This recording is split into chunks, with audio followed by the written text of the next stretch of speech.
Ketika aku memutuskan untuk menghabiskan hari-hari terakhirku dengan aktif dan tidak biasa, aku hanya memikirkan diriku sendiri. Aku ingin merasa lebih baik. Meskipun kemarin ketika aku pulang setelah syuting untuk sebuah program TV, aku tidak bisa tidur. Karena aku berpikir bahwa walaupun aku sekarat, aku memiliki kehidupan yang indah. Aku memiliki keluarga, orang tua, rumah, aku tidak pernah kelaparan, aku berpakaian bagus, dan aku dirawat dengan baik. Sayangnya ada anak-anak yang tinggal di panti asuhan tanpa orang tua. Mereka tidak pernah merasakan perasaan yang luar biasa ini, cinta dari keluarga mereka.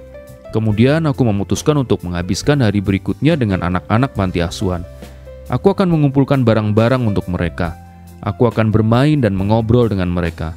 Aku memposting di Instagram bahwa aku akan pergi ke panti asuhan.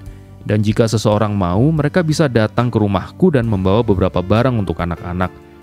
Aku meminta ayahku untuk memberikan tumpangan karena aku akan membawa banyak barang. Ayahku sepenuhnya mendukung ideku. Di pagi hari dia bahkan pergi ke supermarket dan membeli banyak permen, kue, jus, dan mainan lainnya. Aku sangat senang dan aku memeluknya. Ibuku sangat bangga dan juga ingin membantu.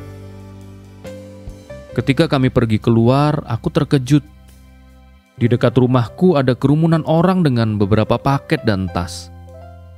Mereka semua telah membaca info yang aku posting di Instagram, mengumpulkan beberapa hal yang tidak mereka butuhkan dan membawanya ke sini. Seseorang membawa pakaian, orang yang lain membawa berbagai mainan. Untuk anak laki-laki, mobil, robot, pistol mainan, dan untuk anak perempuan, boneka, piring dan cangkir mainan, dan kosmetik.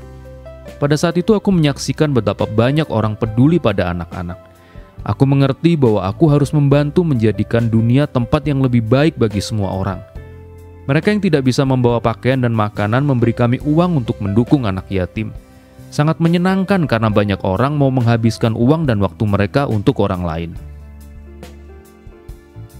Ada begitu banyak barang sehingga tidak cukup ruang untuk semuanya. Itulah sebabnya kami meminta kepada tetangga kami untuk meminjamkan sebuah minibus. Dalam 1 jam kami sampai. Ini adalah sebuah kejutan. Kami tidak memberitahu siapapun. Jadi mereka sangat senang melihat kami. Anak-anak melompat dengan gembira. Mereka melihat semua paket dan siap merobeknya dengan mata mereka. Mereka sangat ingin tahu apa yang ada di dalamnya. Kami membawa semuanya ke dalam gedung dan mulai berkenalan. Ayahku memberikan uang kepada kepala sekolah yang dikumpulkan untuk panti asuhan. Sebenarnya aku juga memutuskan untuk membantu dan memberikan uang yang aku dapat dari balap mobil. Ayah sedikit terkejut tetapi mendukung keinginanku. Aku mengambil beberapa tas berisi mainan dan menemui anak-anak. Dalam perjalanan aku memperhatikan seorang gadis di luar. Ketika aku mendekat, aku melihat bahwa dia sedang membangun rumah atau sesuatu dari batang korek api. Aku memperkenalkan diri dan bertanya kepadanya tentang kegiatannya. Ternyata namanya adalah Milana. Dia berusia 10 tahun. Dia pergi keluar setiap hari untuk membangun rumah dari korek api. Jari-jarinya yang mungil semuanya tergores. Rumahnya sering ambruk, tetapi Milana tidak menangis atau menyerah. Dia terus berusaha mencapai tujuannya.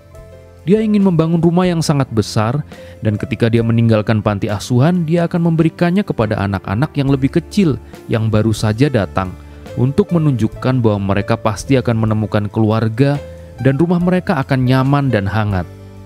Aku hampir tidak bisa bernafas dan menyembunyikan emosiku. Pikirannya begitu peduli. Itu sangat tidak biasa untuk anak berusia 10 tahun. Aku membuka salah satu paket dan memberinya sebatang coklat. Kurasa hadiah kecil ini membuatnya tersenyum. Aku memegang tangannya dan kami bergabung dengan anak-anak lain di dalam. Mereka senang melihatku. Aku senang membuat mereka bahagia untuk sementara waktu. Aku memutuskan untuk berbaur dengan mereka, jadi aku duduk di karpet dan mulai menunjukkan mainan-mainan yang kami bawa. Anak-anak laki-laki mengambil bola, pistol mainan, naga, sementara anak-anak perempuan mengambil boneka, piring dan cangkir mainan. Semua orang sangat senang, begitu juga dengan aku. Jujur 2 hari sebelumnya aku hanya memikirkan diriku sendiri. Tetapi hari ini aku dapat melakukan kebaikan kepada begitu banyak anak. Setelah mereka cukup bermain, tibalah saatnya untuk mengobrol. Aku mendengarkan anak-anak bercerita dan kisah mereka hampir membuatku menangis. Setiap hari mereka lalui dengan kegiatan yang sama. Bangun, sarapan, berjalan-jalan di daerah sekitar, dan pergi tidur. Mereka hampir tidak pernah pergi ke taman atau ke mall. Sebagian besar anak-anak itu belum pernah pergi ke pantai. Tetapi mereka bahagia. Mereka bersyukur atas apa yang mereka miliki. Mata mereka bercahaya. Aku mengerti bahwa orang yang mengeluh sepanjang waktu hanya karena mereka tidak pergi ke pantai, mereka tidak menghargai kehidupan dan apa yang mereka miliki. Aku berbicara dengan beberapa anak secara langsung. Aku bertanya apa yang ingin mereka lakukan ketika mereka dewasa. Ada yang ingin menjadi dokter, yang lain ingin menjadi insinyur. Seorang anak perempuan berkata bahwa dia ingin menjadi seorang aktris. Dia bahkan menampilkan karya yang dia buat sendiri. Aku mendukungnya dan menegaskan bahwa dia memiliki bakat dan dia akan sukses dan terkenal. Kemudian aku mengerti bahwa anak-anak ini bahagia.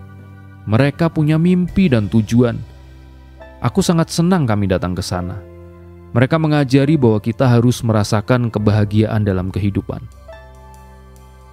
Sebelum kami pergi, anak-anak berlari ke arah kami, memelukku dan juga ayah dan berteriak, "Terima kasih. Aku berjanji untuk datang lagi." Mereka begitu bersemangat, demikian juga semua orang di sekitar kami. Dan kemudian kami pulang.